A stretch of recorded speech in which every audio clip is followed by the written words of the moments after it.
It's worth dwelling on. Los Angeles Deputy Mayor of Public Safety allegedly called in a bomb threat to City Hall? Like, what's going on here? Flashback. As LA Deputy Mayor for Public Safety, you're not going to get on it. Brian Williams is tasked with overseeing the LA Police and Fire Departments, the LA airports, and Port of LA Police. It's interesting. You're a longtime resident of LA. You're an African American man. Yeah. Probably, if anyone has good reasons to be concerned about our approach to public safety, specifically LAPD, it would be black men in this city. Every day I approach this job with an effort to not just save the lives of the black and brown and other folks who are in our community, but to literally change the way we do policing in our community and again across the nation. A few moments later. And this story shocking to so many council members not yet wanting to comment as they try and understand why someone so powerful at City Hall, so close to Mayor Bass, Brian K. Williams, the Deputy Mayor of Public Safety, would do what's alleged, call in a bomb threat into the building where his own office is located. A former deputy for LA Mayor Karen Bass has agreed to plead guilty to a charge he phoned in a fake bomb threat to City Hall. So the deputy mayor of Los Angeles called in a fake bomb threat to his own office, and this idiot used his cell phone. Let's talk about it.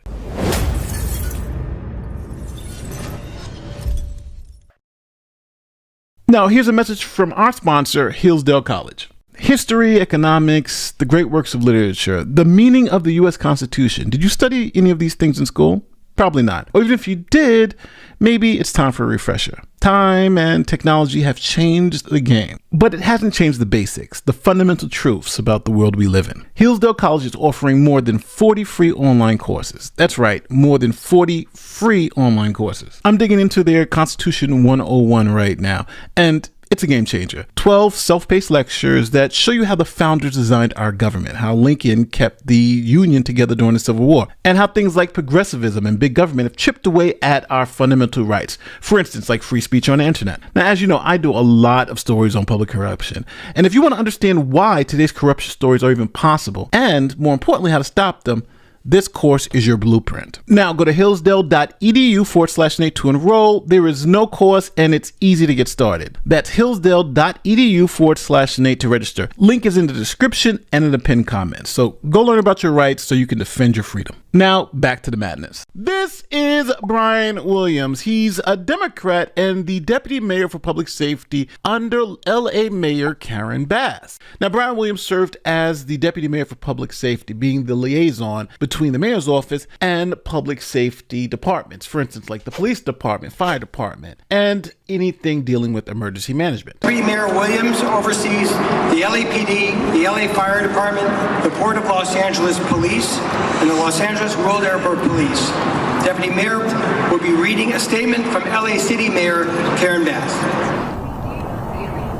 This is video of Williams at the swearing in of the new DA, Nathan Hochman, earlier this month. Now, the deputy mayor believed that police were inherently racist against black people. Here he is talking about it in an interview in 2023. It's interesting. You're a longtime resident of LA. You're an African American man. Yeah. Probably, if anyone has good reasons to be concerned about our approach to public safety, specifically LAPD, it would be black men in this city. Do you think that changes the way you approach the job? It's more personal than that for me. I have two sons, Brenton and Braxton, whom I'm extremely proud of. I wake up every day and I want them to be able to go about their daily lives in a safe manner. I don't want them to be stopped by the police and not survive.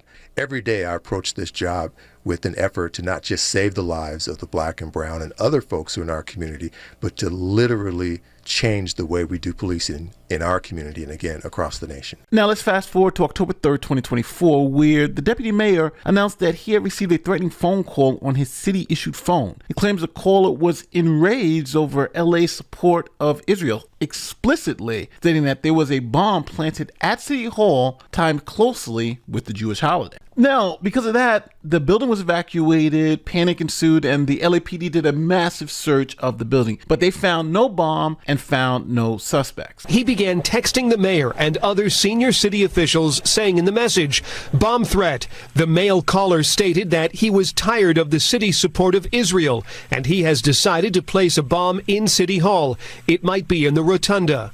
There was a brief evacuation. Police quickly deemed the message a hoax. So now, don't forget, he doesn't trust the LAPD, so the FBI got involved to try to figure out who is making this call to City Hall, calling in a fake bomb threat that was obviously a fake. Now, with all that, something shocking happened. See, the FBI then issued a search warrant for the deputy mayor's home. And shockingly, they said that the deputy mayor probably is the one who called in the bomb threat. And we begin with yet another FBI investigation at LA City Hall. This time, the feds are looking at a powerful member of Mayor Bass's inner circle. His name is Brian Williams, and he has direct oversight of the LAPD and LA Fire Department.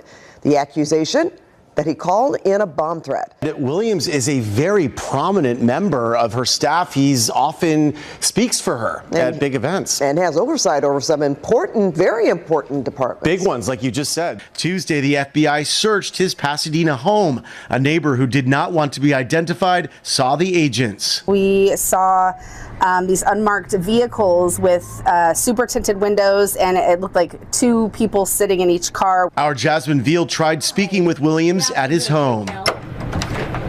Hi, Jasmine here with KCAL. Any comment, Mr. Williams? Now, the deputy mayor wasn't really careful in how he actually carried out these bomb threats. Listen to the facts in the indictment. And I'm just going to say it. This has got to be the dumbest deputy mayor in the history of deputy mayors, because he called his own phone to make the bomb threat. Check it out. According to a plea agreement and charging documents filed today, Williams was at City Hall taking part in a video conference call on April 3rd, 2024, when he allegedly used his personal cell phone and the Google Voice application to call his city-issued phone. Then, according to the court documents, Williams reported that he'd received a threat and notified the LAPD. There was a brief evacuation. Police quickly deemed the message a hoax. Federal agents searched Williams' home in December. He was placed on administrative leave. He had served as the mayor's liaison to law enforcement. So now, they got him dead to rights. They literally have him dead to rights. So the deputy mayor, he eventually just had to plead guilty because the jig was up. Former Los Angeles Deputy Mayor Brian Williams has agreed to plead guilty to threatening to bomb City Hall. The details from the plea agreement reveal Williams used an app on his personal cell phone to call his work phone on October 3rd of last year. He then called the LAPD and falsely claimed he'd received a bomb threat, then texted other city officials about the alleged threat. He's been on administrative leave since the incident happened, and it was on the news. Williams is charged with a single count of threats regarding fire and explosives. The crime does carry a possible prison sentence of up to 10 years. All right, so he's pled guilty to the crime and he's facing up to 10 years in prison at sentencing. But let's think about this. How much time do you think the deputy mayor should have gotten? Number one, this bomb threat had a lot of racial undertones here with this whole anti-Israel piece of it. I'm surprised they didn't hit him with hate crime charges, because that's seemingly what he was trying to do. There's essentially been no motive really given, but I think if you look at the tone and text of the bomb threat, just for those who don't remember, here's what it said.